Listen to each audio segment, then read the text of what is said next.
Hello साथियों, मैं BL लूणा मेरे यूट्यूब चैनल स्टडी टाइम में आपका हार्दिक स्वागत करता हूं।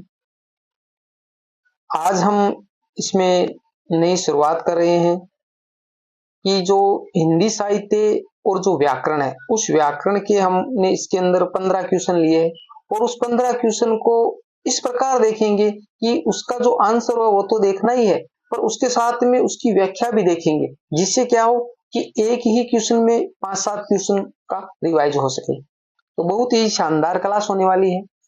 अगर मेरे चैनल पर आप नए आए हो तो चैनल को सब्सक्राइब कर ले, बेल आइकन को ऑल पे प्रेस कर ले, ताकि मेरे आने वाले हर वीडियो का नोटिफिकेशन आपको मिलता रहे। दूसरी बात, इसको अपने दोस्तों के साथ में भी शेयर करें, जो फायदा आपको मिल रहा है वो अपने दोस्तों को भी मिल सके। वीडियो अच्छी लगती है तो लाइक करें। किसी भी प्रकार का डाउट, कंफ्यूजन रहता है, कोई क्वेश्चन आपको गलत लगता है तो आप निसंकोच कमेंट कर सकते हैं। आप देखना कि मेरे साथ जुड़े रहो। 6 महीने बाद अपने आप को देखना कि कितना आप में परिवर्तन आ जाता है। तो आप मेरे चैनल से नियमित जुड़े रहें, बहुत ही शानदार आपको कंटेंट मिलता रहेगा। बिना समय गंवाए बात करें पहले क्वेश्चन की, तो आज का हमारा जो पहला क्वेश्चन है वो है चंदायन के रचनाकार है। बहुत बार एग्जाम में पूछा गया क्वेश्चन है, बहुत ही मोस्ट है। ए में रसखान, ब में मुल्ला दाऊद, स में जायसी, द में रहीमदास। तो देखिए इसके अंदर हमारा ब वाला ऑप्शन है मुल्ला दाऊद, यानी चंदाइन है उसके जो रचनाकार है वो मुल्ला दाऊद है। जायसी है, उस जायसी की जो रचना है उसका नाम पद्मावत है। जायसी की रचना का नाम पद्मावत है। पद्मावत है उसकी नायिका थी और जो रतन सेन है वो इसके नायक थे। आगे देखिए 2 नंबर क्वेश्चन, कुतुबन की रचना का नाम बताइए, यानी कुतुबन की रचना है वो कौन सी है। तो देखिए ए में दे रखा है मधुमालती, ब में दे रखा है मृगावती, स में दे रखा है सूरसागर, द में दे रखा है ज्ञानदीप। तो हमारे जो 2 नंबर है उसके अंदर ब वाला ऑप्शन है, यानी मृगावती। कुतुबन की रचना उसका नाम क्या था, मृगावती था। मधुमालती उसके जो रचनाकार है वो मंजन है। मधुमालती रचना उसके जो रचनाकार है वो मंजन है। सूरसागर है उसके रचनाकार कौन है, सूरदास है। सूरदास है। दूसरी बात, जो ज्ञानदीप है उसके जो रचनाकार है वो शेख नबी है। शेख नबी है। यानी हिंदी साहित्य का इतिहास बहुत ही शानदार हो जाएगा आपका। ठीक है, इसी प्रकार हम व्याख्या करते हुए हर क्वेश्चन को देखेंगे। एक क्वेश्चन में से 4-5 क्वेश्चन को हम निकालते चलेंगे। आगे देखिए हमारा 3 नंबर क्वेश्चन, शब्दार्थो सहितो काव्यम किसकी परिभाषा है। बहुत ही शानदार परिभाषा है, कई बार एग्जाम में पूछी जा चुकी है। एम में मम्मट, ब में भामह, स में जगन्नाथ, द में विश्वनाथ। तो इसके अंदर भी हमारा ब वाला ऑप्शन है भामह, यानी शब्दार्थो सहितो काव्यम भामह। हिंदी साहित्य का इतिहास मैंने बहुत ही शानदार तरीके से मैंने खुद के नोट्स बनाए और उस नोट्स के आधार पर आपको बताए। वो सारे वीडियो मेरे चैनल पर अपलोड है, अगर आप देखना चाहे तो उसको आप देख सकते हो। बहुत ही शानदार है, हिंदी की तैयारी शॉर्ट के अंदर बहुत ही अच्छी हो जाएगी आपकी। तो शब्दार्थों से ही तो काव्य में वो हमारे भामे की रचना है। बात करते हैं आगे, तो जो मम्मट है उस मम्मट की जो काव्य पंक्ति है वो है सगुणा सगुणावलंकृति, इस प्रकार की है। पुण्य कवापी, कवापी इस प्रकार की है। तो वो है सगुणावलंकृति पुण्य कवापी, इस प्रकार की है मम्मट की। जगन्नाथ की बात करें तो जगन्नाथ की है रमणीयार्थ प्रदिपात सप्त काव्यम, इस प्रकार है। यहाँ पर लिखने के लिए जगह नहीं है, बाकी मैं आपको मौखिक में बता दूं। जगन्नाथ की है रमणीयार्थ प्रतिपादक शब्द काव्यम, वो है जगन्नाथ की। और जो विश्वनाथ की है वो जो काव्य पंक्ति है वो है वाक्य रसात्मक काव्यम। बहुत ही शानदार ये पंक्तियां हैं, एग्जाम में इनसे क्वेश्चन पूछते और जो विद्यार्थी होते हैं उनके समझ में नहीं आती है और क्वेश्चन गलत हो जाता है, क्योंकि वो इनको पढ़ के ही नहीं जाते ज्यादातर विद्यार्थी। तो इनको फर्स्ट ग्रेड, सेकंड ग्रेड, जो राजस्थान में टीजीटी पीजीटी ये एग्जाम होते हैं आपके, और राजस्थान में first grade, second grade, college lecture, इनमें अक्सर ये पूछे जाते हैं। तो आप इन पर स्पेशल फोकस रखें। बात करते हैं 4 नंबर क्वेश्चन की, उत्तर भारत की भाषाओं को किस नाम से जाना जाता है, यानी उत्तर भारत में बोली जाने वाली जो भाषा है उनको किस नाम से जाना जाता है। अ है आर्य परिवार की भाषाएं, ब है द्रविड़ परिवार की भाषाएं, स वैदिक परिवार की भाषाएं और द है इनमें से कोई नहीं। तो देखिए उत्तर भारत में जो बोली जाने वाली है वो हमारे है आर्य परिवार की भाषाएं, उनको आर्य परिवार की भाषाएं कहा जाता है। और जो दक्षिण भारत में बोली जाती है, दक्षिणी भारत में, उनको क्या कहा जाता है, द्रविड़ परिवार की भाषाएं। तो उत्तर भारत में आर्य परिवार की भाषाएं और दक्षिण भारत में द्रविड़ परिवार की भाषाएं। 5 नंबर क्वेश्चन देखिए,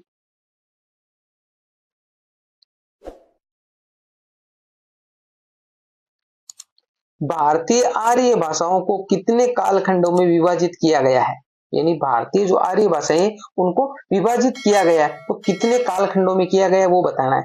तो अ में है 5, ब में 4, स में 3 और द में 2, तो वो है हमारा 3, स वाला ऑप्शन। यानी भारतीय आर्य भाषा है उनको 3 कालखंडों में विभाजित किया गया। अब वो 3 कालखंड कौन कौन से, एक तो हमारा हो जाएगा प्राचीन भारतीय आर्य भाषा, ठीक है। दूसरा हो जाएगा मध्य भारतीय आर्य भाषा, मध्य भारतीय आर्य भाषा। और तीसरा हो जाएगा हमारा आधुनिक, जो हमारे वर्तमान में आधुनिक भारतीय आर्य भाषा। ये 3 हो गए हमारे, प्राचीन भारतीय आर्य भाषा, मध्य आर्य भाषा और आधुनिक आर्य भाषा।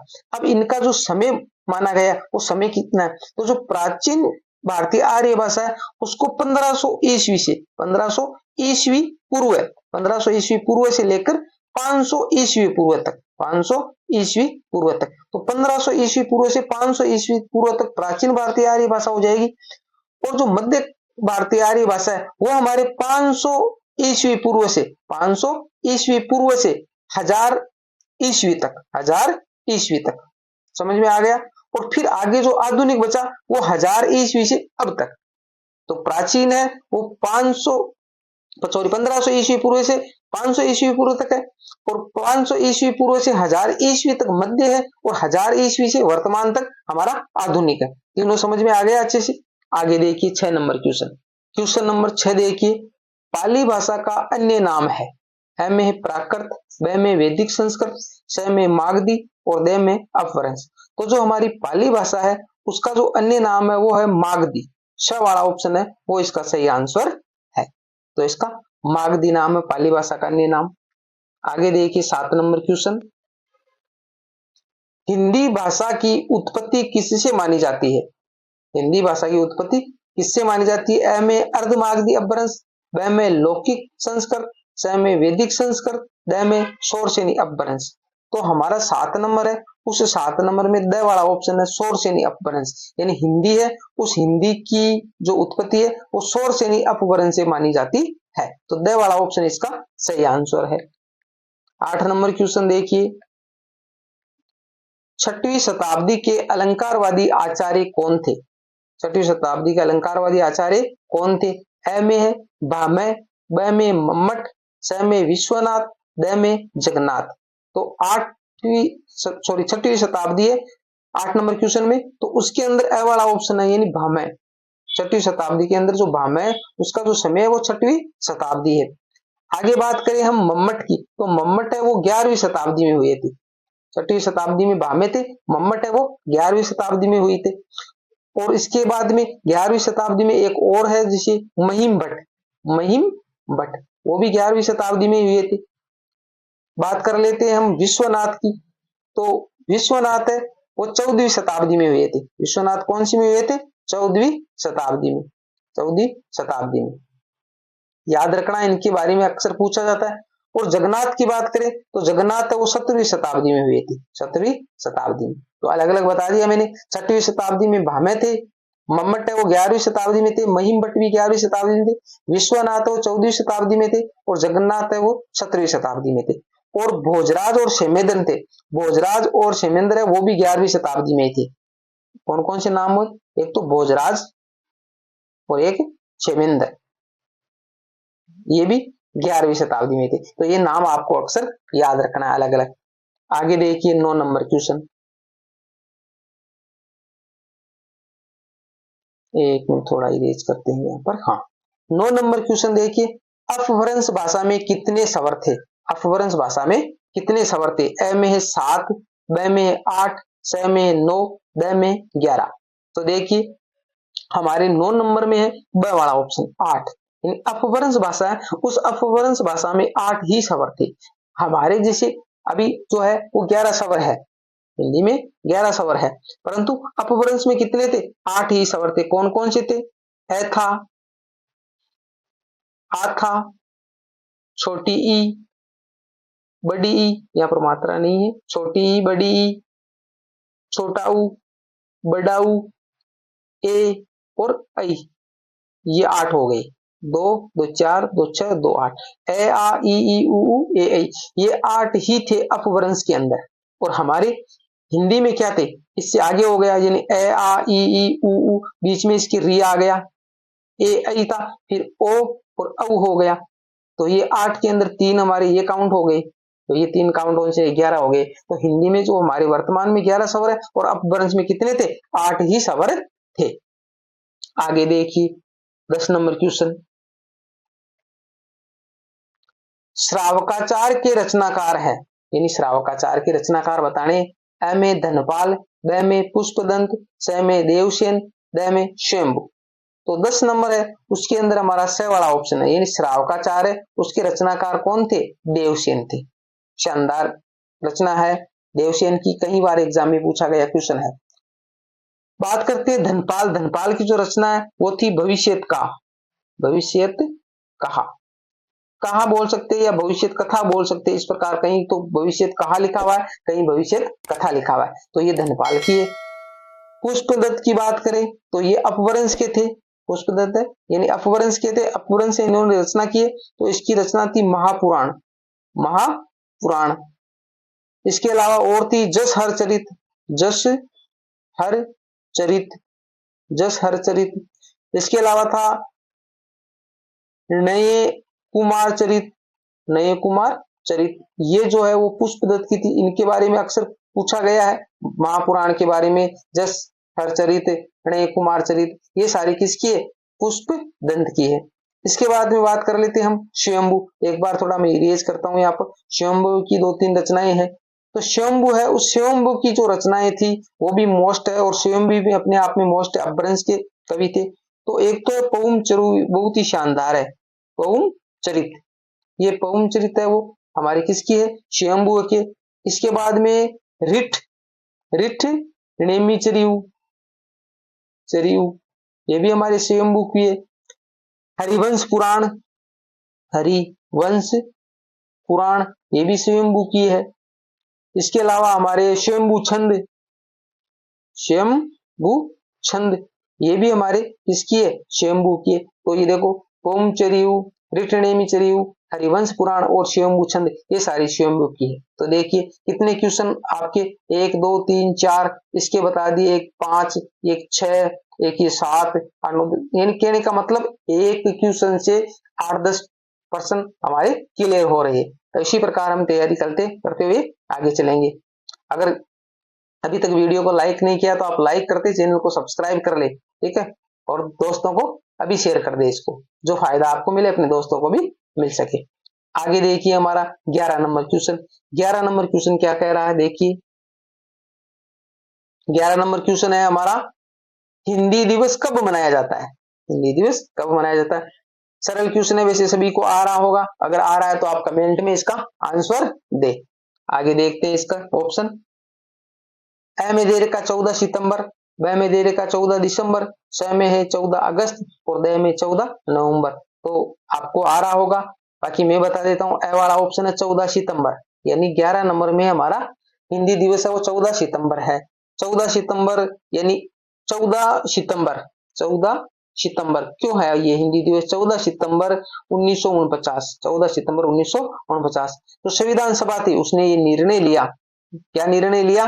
कि जो राजभाषा है उस राजभाषा के रूप में, राजभाषा, हिंदी हमारी क्या है? राजभाषा है, तो उस राजभाषा के रूप में हम हिंदी को मान्यता देते हैं।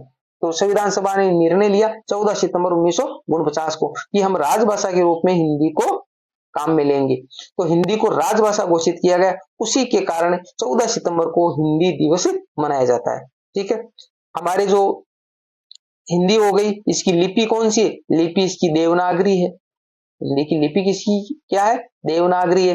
दूसरी बात, इसके जो अंकों का योग है वो हिंदी वाले अंक नहीं काम में लिए। जैसे मान लिया हिंदी में हम जैसे 1 ऐसे लिख रहे हैं, 2 ऐसे लिख रहे हैं, 3 ऐसे लिख रहे हैं, 4 ऐसे लिख रहे हैं, तो ये रूप काम में नहीं लिया। हिंदी में हमारे अंतरराष्ट्रीय जो मैंने ऐसे जैसे ये लिखे ना 12 13, तो ये कहने का मतलब जो 1 2 3 4 ये वाला रूप लिया है, यानी अंकों का रूप हमने हिंदी वाला नहीं रखा है, ये है। तो ये याद रखना आपको, अंकों का रूप हमने अंतरराष्ट्रीय अंकों वाला रखा है। राजभाषा हमारी हिंदी है, लिपि इसकी देवनागरी है। आगे देखिए 12 नंबर क्वेश्चन। 12 नंबर क्वेश्चन क्या कह रहा है, 1 मिनट यहाँ पर इरेज करते हैं। 12 नंबर क्वेश्चन को देखते हैं। 12 नंबर क्वेश्चन है, हिंदी के साथ किस भाषा को संविधान में द्वितीय भाषा माना गया? अ संस्कृत, ब उर्दू, स पंजाबी, द अंग्रेजी। तो 12 नंबर है, उस 12 नंबर में हमारा है अंग्रेजी, यानी द वाला ऑप्शन, यानी अंग्रेजी को सह राजभाषा माना गया। कब से माना गया? 1950 में जो संविधान लागू हुआ था, संविधान लागू हुआ था 1950 में, वहां से लेकर 1965 तक, 1965 तक, तो कितने वर्ष हो गए? 15 वर्ष। तो 15 वर्ष तक ये माना गया कि क्योंकि पहले अंग्रेज का राज्य था और अंग्रेजी भाषा है हमारे देश में चल रही थी, तो ज्यादातर लोगों को अंग्रेजी आ रही थी, हिंदी नहीं आ रही थी, कम लोगों को आ रही थी। इसलिए इन्होंने ये प्रस्ताव रखा कि 1950 में संविधान लागू हुआ तो यह इस हमारे जो राज्य में जो भाषा है, संविधान का जो भाषा है उसमें जो काम में लेंगे हम, तो हिंदी काम में लेंगे, परंतु उसके साथ में अंग्रेजी भी चलेगी। और वो कब तक चलेगी? 15 वर्षों तक सह राजभाषा के रूप में, यानी 15 वर्षों तक हम अंग्रेजी को सह राजभाषा के रूप में रखेंगे। परंतु ये धीरे धीरे आगे बढ़ती गई और आज वर्तमान में यही कंडीशन है कि आज हिंदी से ज्यादा अंग्रेजी को महत्व दिया जा रहा है। तो अंग्रेजी अभी भी हमारी सह राजभाषा बनी हुई है। दूसरी बात, जो राजभाषा अधिनियम है, राजभाषा याद रखना, राजभाषा अधिनियम, राजभाषा अधिनियम है वो कब लागू? 1967 में, 1967 में। आगे देखिए 13 नंबर क्वेश्चन। 13 नंबर क्वेश्चन देखते हैं। 13 नंबर क्वेश्चन कह रहा है, राजभाषा विभाग की स्थापना कब की गई? राजभाषा, ये राजभाषा अधिनियम है 1967। अब राजभाषा विभाग की स्थापना कब की गई? अ में 1975, ब में 1980, स में 1982, द में 1990। तो देखिए 13 नंबर है, उस 13 नंबर में अ वाला ऑप्शन है 1975। राजभाषा विभाग की स्थापना 1975 में की गई थी। कब? 25 जून, 25 जून 1975। आगे देखिए हमारा 14 नंबर क्वेश्चन। 14 नंबर क्वेश्चन है, भारतीय संविधान की 8वीं अनुसूची में मान्यता प्राप्त भाषाओं की संख्या है।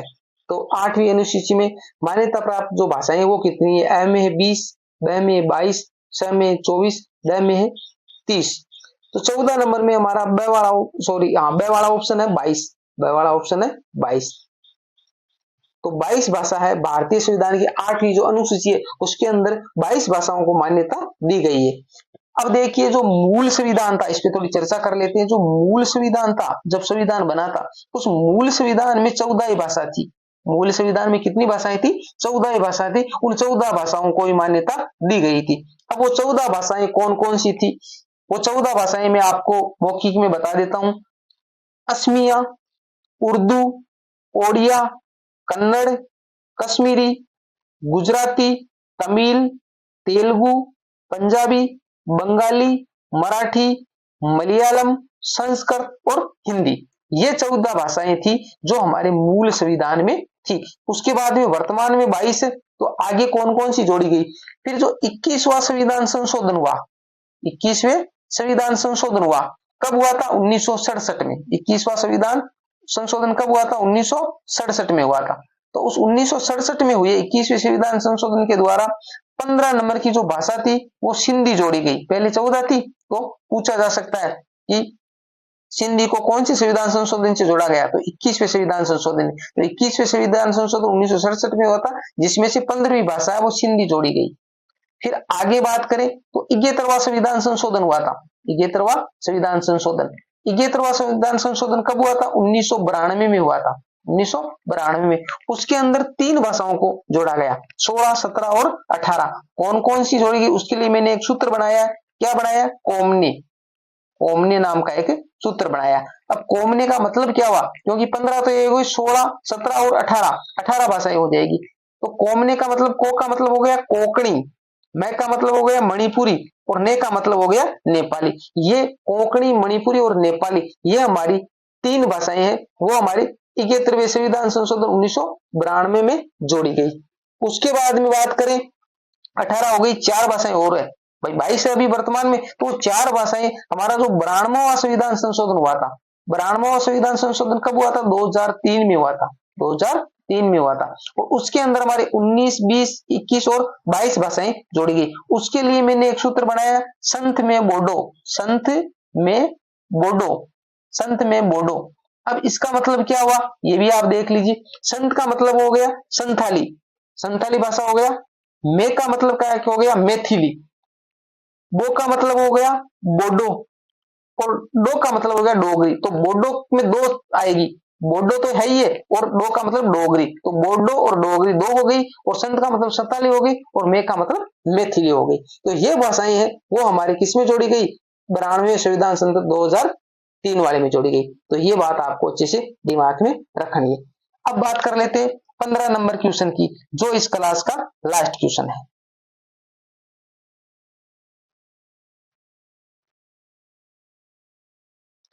15 नंबर क्वेश्चन है, संविधान के अनुच्छेद 349 में क्या प्रावधान किया गया है, यानी क्या बात बताई गई है।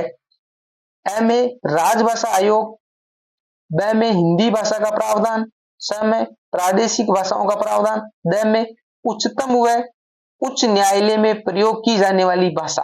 तो ये पूछा है कि संविधान के अनुच्छेद 349 में क्या बात बताई गई है। तो देखिए ये पूरे जो अनुच्छेद है, पूरे जो 343 से लेकर 351 तक, इन सारे अनुच्छेदों में अलग अलग प्रावधान किए गए हैं जो हमारे भाषाओं से संबंधित है। और इनकी एक अच्छी सी क्लास मेरे चैनल पर उपलब्ध है, आप जाकर देखना चाहिए तो देख सकते हो। उसमें सारे संविधान में जो अलग अलग अनुच्छेद है उन अनुच्छेदों के बारे में बताया गया है। बाकी हमें बात करनी है 349 नंबर की। तो 349 नंबर में द वाला है, उसके अंदर उच्चतम न्यायालय व उच्च न्यायालय में प्रयोग की जाने वाली भाषाएं उनका प्रावधान, यानी उच्चतम न्यायालय और उच्च न्यायालय में हम कौन सी भाषा को काम में लेंगे, ये बात इसके अंदर कही गई है। बाकी जो राजभाषा आयोग है, उस राजभाषा आयोग की बात करें, ये तो ए वाला है। तो राजभाषा आयोग के बारे में हमारे 344 नंबर का जो अनुच्छेद है उसके अंदर प्रावधान किया गया है राजभाषा आयोग का। और हिंदी भाषा का जो प्रावधान है, ब वाला ऑप्शन है हिंदी भाषा, तो हिंदी भाषा का जो प्रावधान है वो 343 नंबर के अनुच्छेद में किया गया, जिसके अंदर भाषा हिंदी मानी गई है, लिपि उसकी देवनागरी मानी गई और अंकों का योग है वो अंतरराष्ट्रीय रूप माना गया, जो मैंने आपको ऊपर बता दिया। प्रादेशिक भाषाओं का जो प्रावधान है वो हमारे 345 वाले अनुच्छेद में किया गया है। बाकी और जो अनुच्छेद बचे उन सारों के बारे में मेरी वीडियो है उस पर उपलब्ध है, आप जाकर देख सकते हो। तो ये 15 क्वेश्चन थे जो देखने में 15 लग रहे थे, बाकी ये 50-60 क्वेश्चन हो गए। ठीक है, तो इसी प्रकार हम करते हुए आगे चलेंगे, रेगुलर मेरी क्लासें आती रहेगी। तो अभी तक आपने चैनल को सब्सक्राइब नहीं किया तो चैनल को सब्सक्राइब कर ले और 6 महीने मेरे साथ आप जुड़े रहे, फिर अपने आप में एक परिवर्तन देखना कि क्या परिवर्तन होता है आप में। आपको हिंदी है वो मौखिक हो जाएगी, सारी चीजें आपको आने लग जाएगी। ठीक है, तो वीडियो को लाइक कर दे, चैनल को सब्सक्राइब कर दे, दोस्तों के साथ में शेयर कर दे। मिलते हैं अगली वीडियो में, तब तक के लिए जय भीम जय भारत।